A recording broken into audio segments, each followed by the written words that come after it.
Olá, pessoal. O meu nome é Alan Alencar, eu sou professor de farmacologia e hoje nós vamos falar e estudar as intervenções farmacológicas na hemostasia, ou seja, nós vamos abordar na aula de hoje a farmacologia ou as estratégias farmacológicas para o tratamento de desequilíbrios que podem ocorrer no processo que a gente chama de hemostasia, ou seja, fármacos antitrombóticos. Para que a gente comece a falar, né, da farmacologia dos antitrombóticos e das intervenções farmacológicas na hemostasia, é muito importante, lógico, que a gente faça uma revisão tanto da fisiologia quanto também da bioquímica em relação aos processos envolvidos, né, na formação de coágulos. E aí, para que a gente entenda o que seria a hemostasia, né? É um processo que mantém o sangue num estado fluido e livre de coágulos nos vasos normais. E geralmente forma rapidamente um tampão localizado em qualquer vaso ou qualquer local do vaso que seja lesionado. Então, fisiologicamente, a hemostasia ela é regulada a partir do momento em que fatores anticoagulantes e fatores procoagulantes são produzidos de maneira equilibrada, né, no nosso organismo, e aí o nosso sangue ele vai o quê? Ele estará, como é que se diz? A sua fluidez, a sua viscosidade, ela será equilibrada justamente pela quantidade desses fatores pró e anticoagulantes. Todavia, se ocorrer alguma lesão no vaso, nosso sistema de coagulação, ou seja, fatores pró-coagulantes, serão ativados para que esses vasos lesionados eles sejam, como é que se diz, para que haja uma reestruturação, um restabelecimento e para que haja uma espécie de normalização e impedimento de um possível sangramento ou de um sangramento que esteja ocorrendo, tá? E aí, para que a gente entenda como que a hemostasia ela é regulada, ela é principalmente regulada por três processos. Sempre que houver a geração de um coágulo, antes de tudo, existe um mecanismo de vasoconstricção reflexa, não é muito bem elucidado ainda, né? Pela pesquisa básica e clínica, mas sempre que houver necessidade, ou seja, que um coágulo precisar ser formado em um determinado vaso sanguíneo que esteja lesionado, né? Essa vasoconstricção reflexa é o primeiro mecanismo desencadeado pelo nosso organismo para que esse coágulo ele seja gerado. E aí é um mecanismo neurogênico reflexo, ou seja, o vaso ele sofre uma lesão e aí algo no nosso sistema nervoso será ativado de maneira que um mecanismo reflexo pouco elucidado vai estimular a liberação de endotelina naquela região lesionada. E a endotelina, para quem não conhece, é uma substância que causa o quê? Vasoconstricção.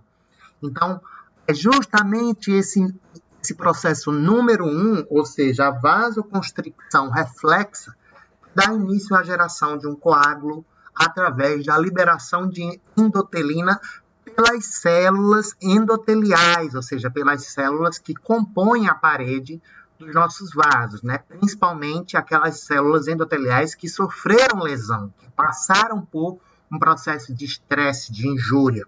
A gente tem a vasoconstricção reflexa. Segundo mecanismo, no momento em que a endotelina gera vasoconstricção, as plaquetas, que são componentes, né, do nosso sangue, elas são ativadas.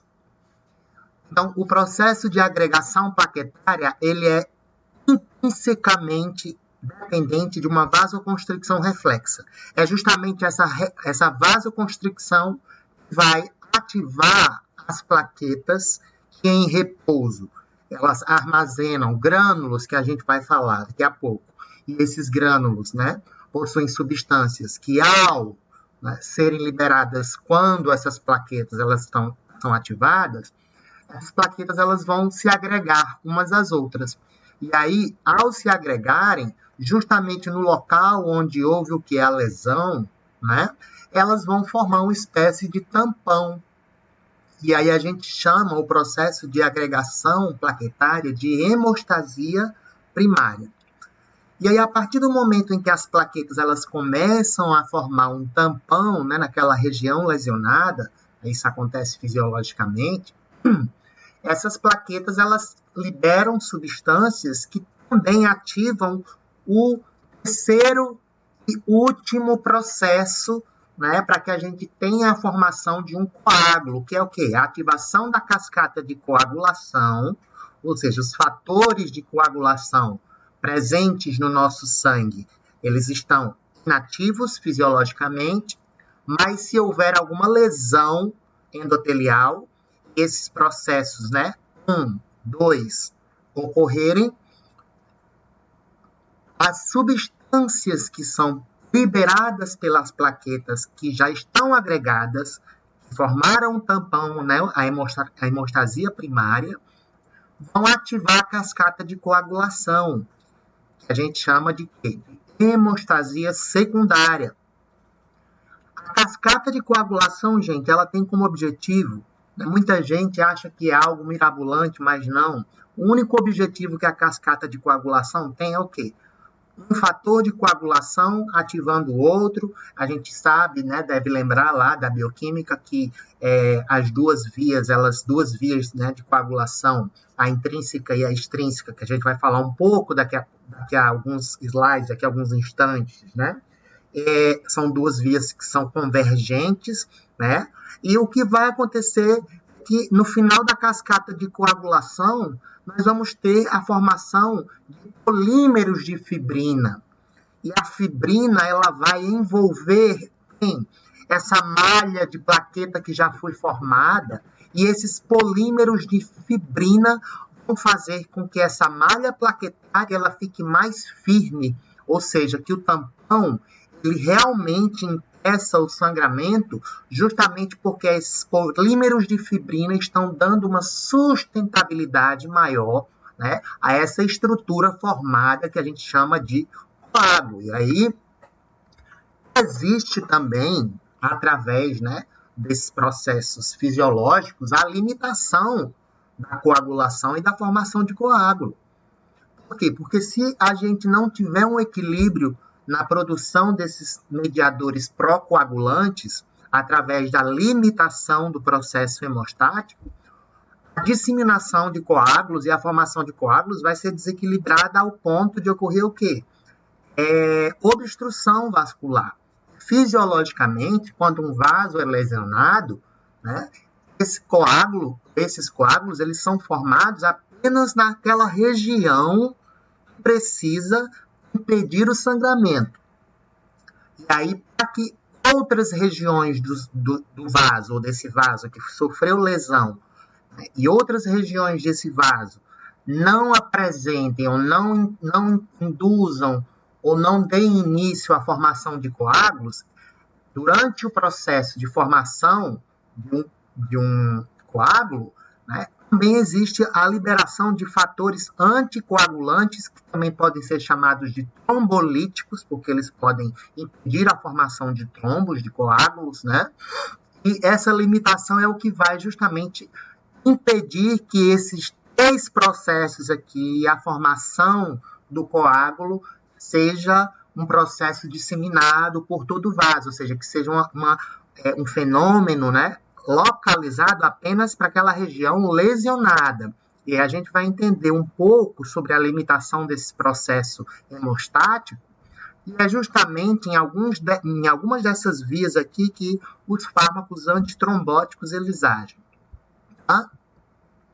Então, eu gostaria que vocês, por favor, seguissem o cursor do mouse para que a gente fosse entendendo cada etapa que eu falei anteriormente, né? Foi através, né, do texto, eu descrevi como que aqui cada etapa ela ocorre. Aqui a gente tem, né, as imagens representativas para cada etapa. Então, por favor, me acompanhem. O que eu falei para vocês que ocorre primeiramente quando um vaso é lesionado, nós temos aqui no esquema A, né, um vaso sanguíneo, a gente tem aqui duas plaquetas, né, caminhando livremente, duas hemácias caminhando livremente pelo nosso vaso sanguíneo, mas aí houve o quê? Nessa região que eu estou aqui circulando com o cursor do mouse, houve uma lesão. Se houve lesão, o endotélio ele vai ser estimulado a liberar, né, de uma forma que a gente ainda não sabe muito bem como, um mecanismo tanto quanto obscuro, a liberar a endotelina. E aí a endotelina vai promover essa vasoconstricção reflexa. No momento em que a endotelina promove essa vasoconstricção reflexa nessa região, agora vamos aqui para a figura B, olha só. As plaquetas inativas, elas estão verdinhas aqui. Só que no momento em que essas plaquetas entram em contato com essa região aqui de contração, né, onde a endotelina está promovendo a contração, elas serão ativadas. Então, vocês observarem, as plaquetas que estão inativas, elas estão verdinhas, mas no momento em que elas se ativam, elas mudam, né, aqui de forma representativa de cor, inclusive formato também para mostrar que elas estão em sua forma ativa.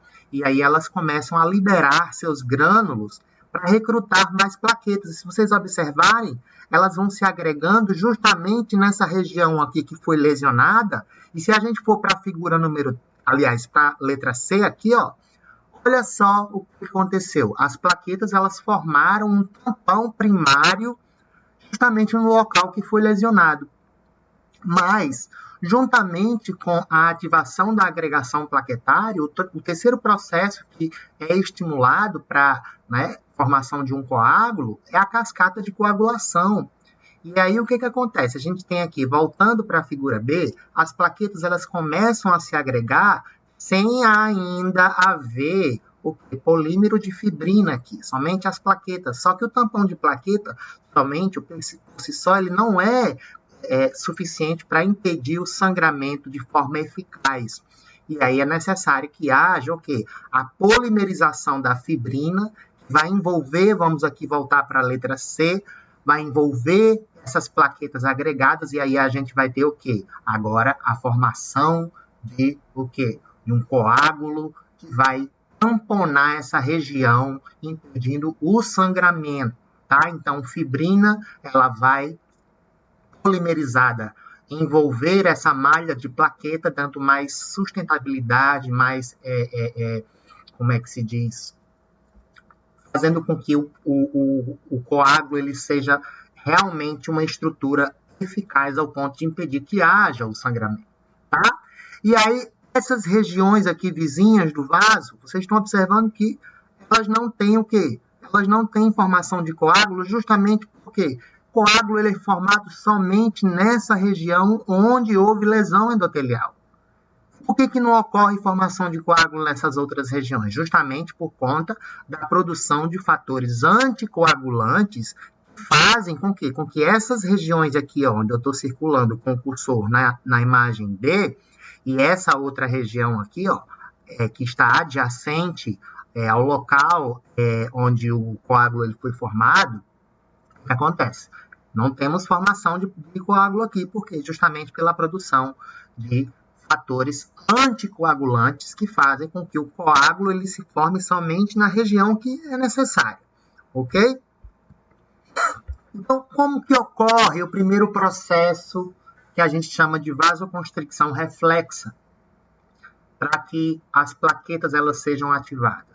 Então, desculpem.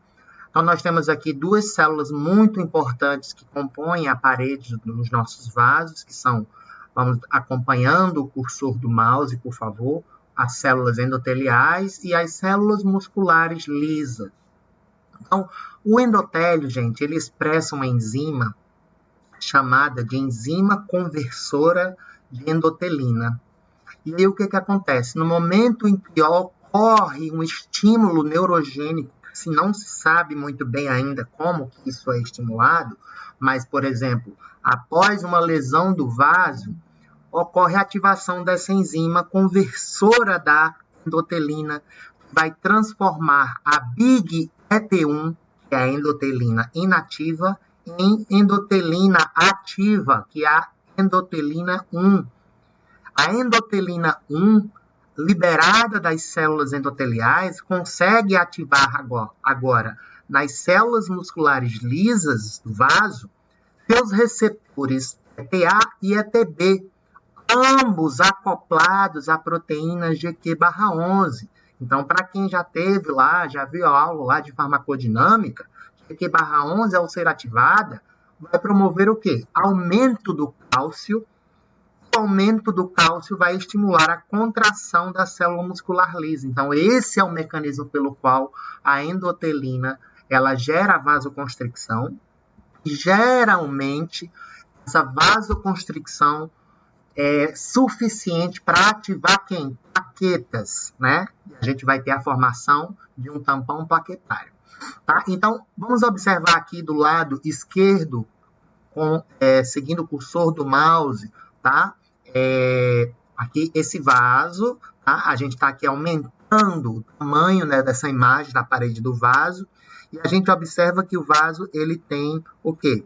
Aqui a gente tem a célula endotelial, aqui a gente tem, né, uma subcamada, um subendotélio de colágeno, né? Muito importante que vocês saibam que nessa região aqui, ó, onde esse subendotélio existe, ou seja, ele está atrás das células endoteliais, existe uma proteína chamada de fator de von Willebrand. Esse fator ele é expresso de forma constante no subendotélio, só que ele só, como é que se diz, consegue entrar em contato com o nosso sangue quando as células endoteliais elas são lesionadas e o espaço entre uma célula e outra faz com que esse fator de von Willebrand seja expresso para o interior do vaso. E aí é justamente esse fator de von Willebrand, né, após o início do estímulo que vai fazer com que as plaquetas elas sejam ativadas, que a gente falou que é a vasoconstricção. Esse fator ele vai ser expresso para dentro, né, do lúmen vascular. E aí nós temos aqui a plaqueta número 1 que foi ativada. Como é que essa plaqueta ela foi ativada? Ela foi ativada porque ela expressa uma glicoproteína chamada de glicoproteína 1B. Essa glicoproteína 1B, nessa plaqueta número 1, é justamente a glicoproteína que se liga a esse fator de von Willebrand. E aí, quando a glicoproteína 1B se liga ao fator de von Willebrand, pode ter certeza, essa plaqueta ela vai ser ativada. A plaqueta ativa estimula a liberação de substâncias que ela armazena em seu interior, em vesículas, que são os seus grânulos. E aí, os grânulos de plaquetas, ao serem liberados, vão fazer com que plaquetas adjacentes que estavam inativas, elas sejam recrutadas. E essa plaqueta número 1 aqui que está ativa, consegue ativar de forma parátrina ao liberar substâncias que irão ativar a plaqueta irmã número 2, a plaqueta irmã número 3. Então, vocês estão observando que uma plaqueta vai ativando a outra e que elas vão se agregando como? As plaquetas expressam em sua membrana, além da glicoproteína 1B, que é a que se liga ao fator de von Willebrand no subendotélio, na região, né, expressa o colágeno subendotelial, elas também expressam uma glicoproteína chamada, e é muito importante que vocês prestem atenção e lembrem do nome dessa glicoproteína, que ela é alvo para um dos fármacos antitrombóticos, uma classe de fármacos que a gente vai falar mais na frente. Glicoproteína 2B3A. Quando essa plaqueta mãe, que eu diria assim, a plaqueta número 1 é ativada, essa glicoproteína 2B3A, ela vai conseguir se ligar a outra glicoproteína 2B3A de uma plaqueta número 2, através de quê? De polímeros, na verdade, de fibrinogênio. Tá? Nós temos aqui moléculas de fibrinogênio que vão formar uma espécie de corrente que vai ligar essa plaqueta número 2 à plaqueta número 1, essa plaqueta número 3 à plaqueta número 1. Então, esse fibrinogênio, gente, ele é justamente como se fosse uma espécie de corrente que se liga à glicoproteína 2B3A da plaqueta 1, vai se ligar à glicoproteína 2B3A da plaqueta 2, que vai se agregar à plaqueta 1. A mesma coisa acontece com a plaqueta 3. Isso também estimula a plaqueta 2 e também a plaqueta 3 a liberarem os seus grânulos, e aí a gente vai ter a formação do que a gente está vendo aqui, ó. Uma plaqueta se agregando à outra, mas elas estão agregadas aqui, essa figura ela não demonstra, mas elas estão agregadas justamente via essas, né, essas moléculas de fibrinogênio ligadas, né, à glicoproteína 2B3A. Tá? Quando esse tampão, vamos agora acompanhar o lado direito do slide, o cursor do mouse, por favor. Quando essas plaquetas elas começam a formar esse tampão primário, elas começam a se agregar aqui, como a gente está observando, as células endoteliais também expressam uma proteína chamada de fator tecidual. Então, as plaquetas que estão muito distantes dessa região que está formando um tampão primário, elas agora conseguem ser ativadas não por via por um mecanismo que não é dependente, por exemplo, da liberação de grânulos de alguma dessas plaquetas que estão formando esse tampão. E sim porque essas plaquetas em repouso, ó, que eu estou circulando aqui, ao entrar em contato com o fator tecidual, elas são ativadas. É como se fosse um receptor de ativação de plaqueta em repouso. E aí vocês podem me perguntar, professor, o que é que faz com que essas células elas expressem esse fator tecidual? É justamente a lesão. Essa célula endotelial lesionada, ela começa a expressar esses fatores teciduais que auxiliam na ativação das plaquetas. Então, essas plaquetas, ao serem ativadas, elas vão se aglomerar mais ainda, vão se agregar mais ainda às outras plaquetas que estão formando o tampão, né, a hemostasia primária. E aí, se a gente observa aqui, ó, nós temos 3 moléculas principais aqui que estão sendo, né, liberadas pelas plaquetas, que são o TXA2, o tromboxano A2, né, que é um prostanoide, né, produzido a partir da ciclooxigenase 1, principalmente expressa nas plaquetas. Moléculas de ADP também. Né? As plaquetas, elas também conseguem converter a trombina inativa, chamada de protrombina, em trombina ativa. Elas liberam trombina ativa, que consegue tanto estimular plaquetas a serem ativadas e se agregarem, quanto também a própria trombina estimula a cascata de coagulação. Então, a gente começa a observar que um processo é dependente do outro. Houve lesão aqui do vaso, houve contração reflexa devido à produção de endotelina endotelial, o fator de von Willebrand é voltado, é expresso, né, a o lumen, onde o sangue e as plaquetas em repouso vão passando. Plaqueta em repouso começa a se ligar ao fator de von Willebrand, sendo ativada. Uma plaqueta ativa faz com que outra seja ativada porque ela libera seus grânulos, recrutando essa segunda, recrutando essa terceira. Uma plaqueta ela se agrega a outra através, né, de moléculas de fibrinogênio, e essas moléculas de fibrinogênio elas fazem com que uma plaqueta se agregue a outra justamente através da ligação que ocorre entre o fibrinogênio e essa glicoproteína 2B3A, que todas essas plaquetas precisam expressar, tá? E, além disso, os principais componentes dos grânulos das plaquetas que são liberados durante o processo de geração ou de formação de um coágulo são o ADP, o tromboxano A2 e também a trombina. Tá? Como é que uma plaqueta, por exemplo, ao liberar tromboxano A2, ela consegue ativar uma segunda plaqueta ou ativar, como é que se diz, estimular a si mesma, ou seja, promover um processo de feedback positivo. A gente tem aqui um esquema, né, no qual uma plaqueta ela está na sua forma ativada. Então, vamos ver aqui o que aconteceu. Processo por processo. Número 1, geração de tromboxano pelas plaquetas ativadas. Então, quer dizer que uma plaqueta já foi ativada e liberou o tromboxano A2 para que esse tromboxano A2 estimulasse a plaqueta número 2, que seria essa daqui. Como é que esse tromboxano A2 ele vai agir? Gente, o receptor do tromboxano A2 ele é acoplado à proteína GQ/11. Então, vai ser gerado o quê? IP3 e diacilglicerol. O IP3 vai aumentar o cálcio dentro dessa plaqueta. O diacilglicerol vai ativar a proteína sinase C, que também vai fazer com que entre cálcio nessa plaqueta. Então, a gente vai ter um somatório, né, um aumento global da concentração citosólica do cálcio. E nessa plaqueta aqui, o que acontece?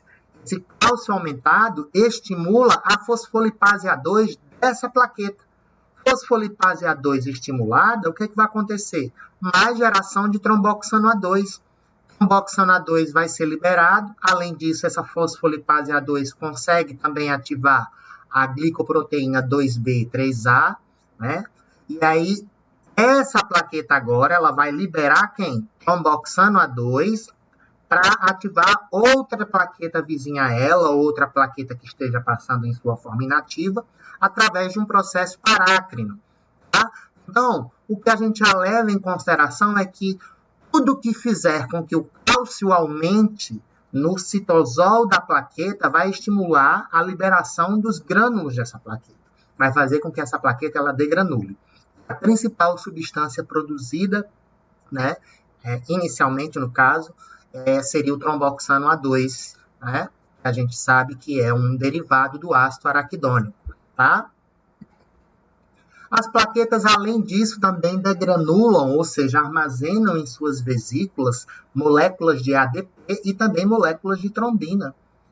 Ou seja, nos grânulos que são, né, liberados quando uma plaqueta ela é ativada, 3 tipos de substâncias principais são degranuladas, ou seja, são liberadas. O tromboxano A2, que a gente viu anteriormente, e aí esse tromboxano A2 ele vai ativar receptores em plaquetas adjacentes de forma parácrina, fazendo com que essa plaqueta seja ativada, porque esse tromboxano A2 vai estimular o aumento do cálcio.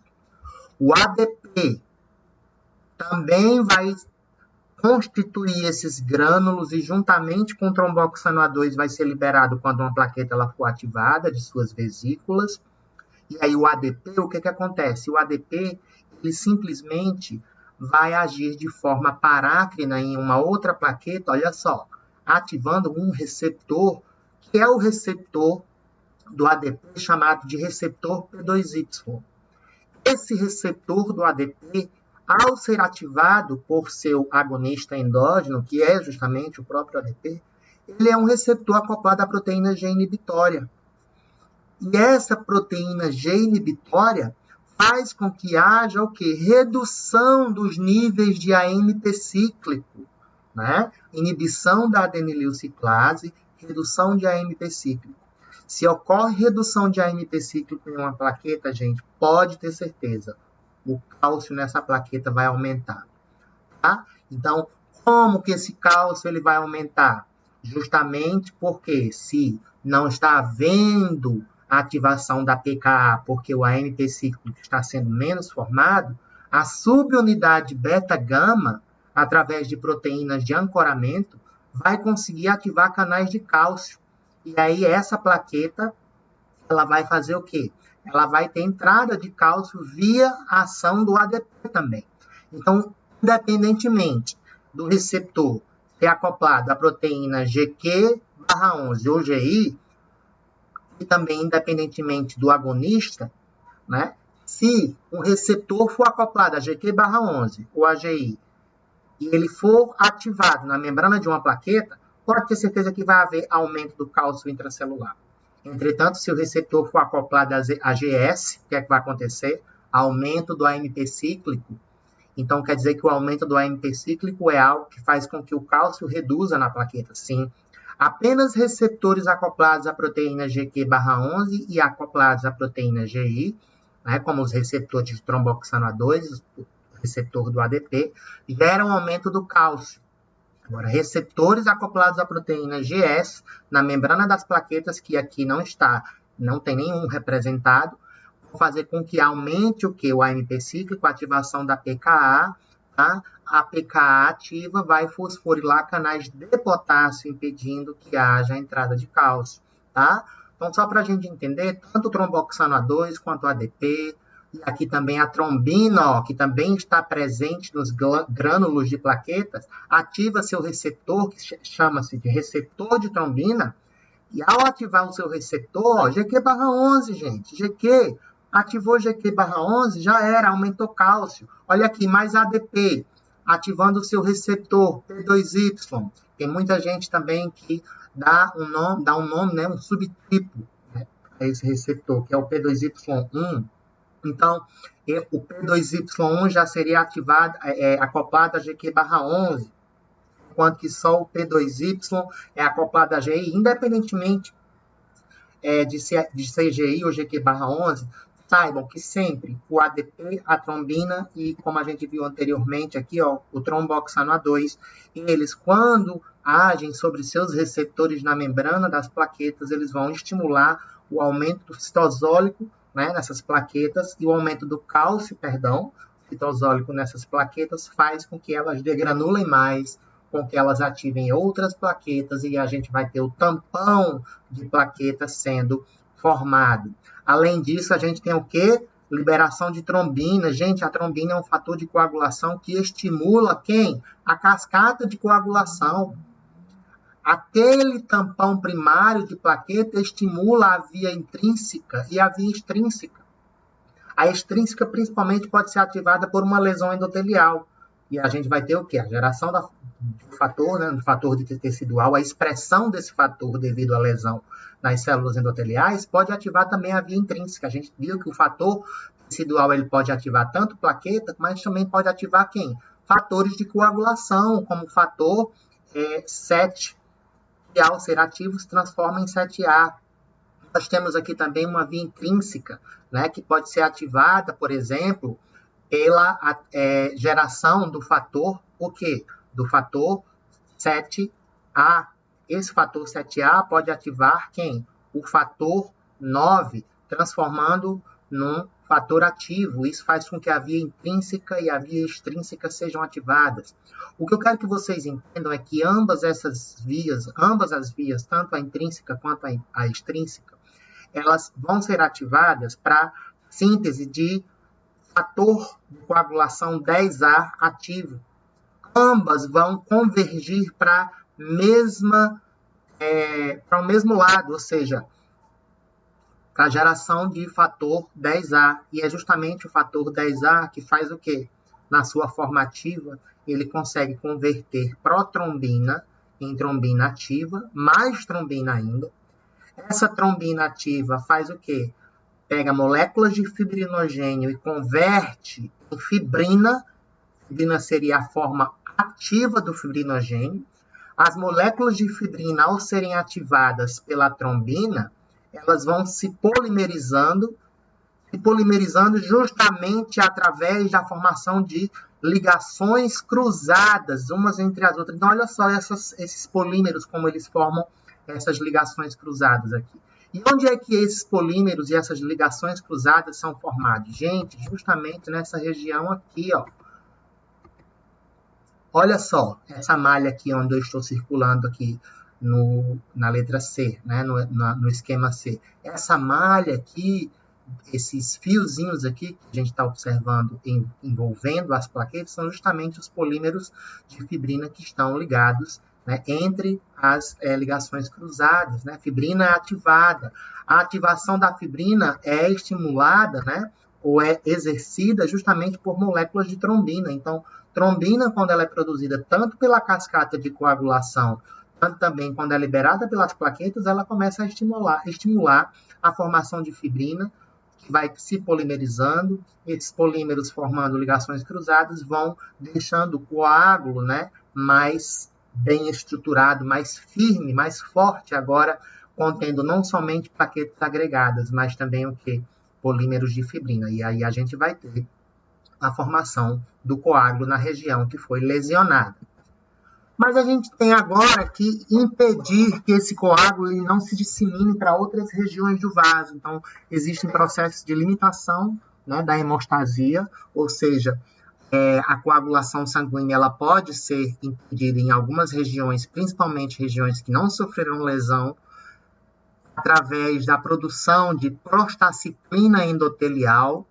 Então, o endotélio que não sofreu lesão, mas que está do lado de outra célula endotelial que está lesionada, é justamente esse endotélio que libera PGI2 ao invés de endotelina.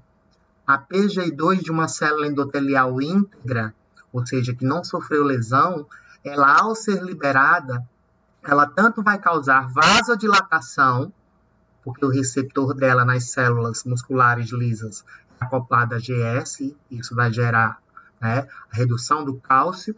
Então, se essa célula muscular lisa ela vasodilata, ela não vai sinalizar para as plaquetas agregarem sobre ela. Por quê?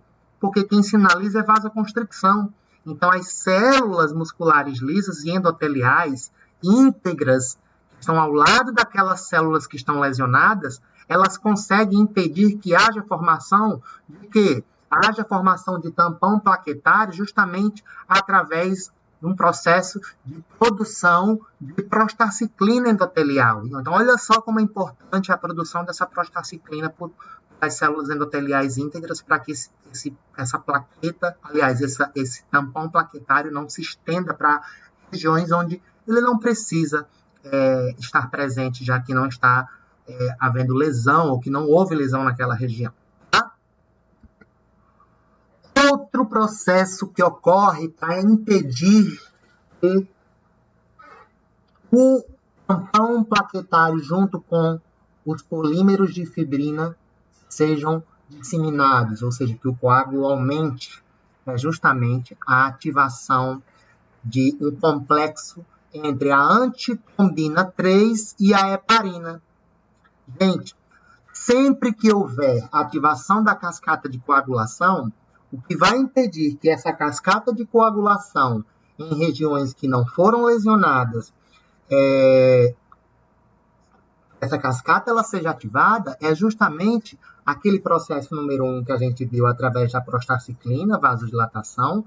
Número 2, antitrombina é uma molécula que está livremente, né, encontrada livremente no nosso sangue, ela é ativada justamente por fatores de coagulação. Só que a antitrombina 3, quando ela forma um complexo com a heparina, olha só, ela complexada a heparina, também uma molécula endógena, né? Olha aqui essa figura. Esse complexo, eles vai se ligar, ou seja, os fatores de coagulação se ligando a esse complexo aqui, olha só, a trombina, por exemplo, trombina que é um fator de coagulação, né? Quando a trombina se encaixa aqui, ela simplesmente vai ser inativada. Então, esse complexo antitrombina 3 mais heparina, quando ele é formado, com toda certeza, a via, né, de coagulação, a cascata de coagulação na região onde esse complexo está sendo formado, geralmente, né, em células endoteliais ou próximas às células endoteliais adjacentes que não foram lesionadas, para impedir que o coágulo ele se dissemine, né, a heparina mais a antitrombina 3 inativa esses fatores de coagulação. Ó, tanto a trombina quanto o fator 10A, tá? Mas sempre importante lembrar que a heparina tem que se ligar à antitrombina 3 esse complexo heparina mais antitrombina 3 vai fazer com que haja inativação de fatores de coagulação ativos por quem foram ativados justamente pela cascata de coagulação que foi estimulada pela plaqueta ou pelas plaquetas que liberaram seus grânulos que foram estimuladas pela vasoconstricção reflexa. Então, é tudo um processo que ocorre, né, subsequencialmente ao outro. Tá? No momento em que a gente tem a formação do coágulo, a gente também tem a formação, o impedimento, né, da formação desse coágulo em regiões em que ele não deve disseminar, porque ele precisa o quê? Tampar, apenas a região que está vazando sangue. Ok? Então, heparina mais antitrombina 3 inativa fatores de coagulação ativos, tá? Também existe o quê? Fibrinólise. A fibrinólise é um processo, ou seja, de quebra dos polímeros de fibrina. Aqueles polímeros de fibrina que foram formados pela cascata de coagulação, eles começam a ser o quê? A serem digeridos. Como é que eles começam a ser digeridos? Justamente pela plasmina, que é uma espécie de triturador de polímeros de fibrina. Como é que a plasmina é ativada? Na sua forma inativa, a plasmina chama-se de plasminogênio. E aí existe o quê? Uma molécula chamada de ativador do plasminogênio tecidual, ou TPA. Esse TPA converte o plasminogênio em plasmina. A plasmina ela vai simplesmente degradar os polímeros de fibrina, degradando o coágulo. Professor, então quer dizer que nesse momento agora o coágulo já vai começar a ser desestabilizado, a placa, né, que foi formada vai começar a ser desfeita? Sim, porque o coágulo ele não precisa ficar ali espesso para sempre, não. No momento em que ele vai, né, precisa ser retirado do vaso, ou seja, já houve cicatrização, já houve regeneração tecidual, a plasmina ela consegue justamente, através do TPA, olha só, TPA ativado via justamente quem?